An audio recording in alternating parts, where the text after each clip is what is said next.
দেবরার বিধায়কের বিরুদ্ধে সরকারি আধিকারিকদের উপর হামলার অভিযোগ, সিসিটিভিতে ধরা পড়ল চাঞ্চল্যকর দৃশ্য। পশ্চিমবঙ্গ স্বাস্থ্য বিজ্ঞান বিশ্ববিদ্যালয়ে এক অভাবনীয় ঘটনার সাক্ষী থাকল রাজ্য। দেবরার তৃণমূল বিধায়ক ও প্রাক্তন মন্ত্রী হুমায়ুন কবিরের বিরুদ্ধে শহর রেজিস্ট্রার প্রলয় চক্রবর্তীর উপর প্রকাশ্যে শারীরিক হামলার অভিযোগ উঠেছে।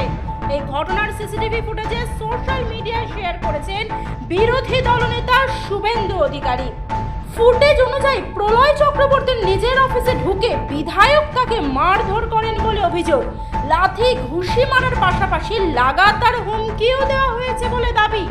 পরিস্থিতি এমনই ছিল যে প্রলয় বাবুকে কর্মস্থল ছেড়ে পালাতে হয়েছে। এই ঘটনার তীব্র নিন্দা করে শুভেন্দু অধিকারী বলেন, এটি শুধু একজন ব্যক্তির উপর নয়, প্রশাসনিক কাঠামোর উপরও আঘাত। তিনি প্রশ্ন তোলেন, সাধারণ নাগরিক থেকে সরকারি অধিকারী কেউই কি আর নিরাপদ নন? তিনি আশঙ্কা প্রকাশ করেন, অন্যান্য ঘটনার মতো এই ঘটনাও কি ধামাচাপা পড়ে যাবে? প্রশাসনের নীরব ভূমিকা নিয়েও প্রশ্ন তোলেন তিনি। এই ঘটনার জেরে রাজ্য রাজনীতিতে নতুন করে উত্তেজনা ছড়িয়েছে। Bureau report, the India news.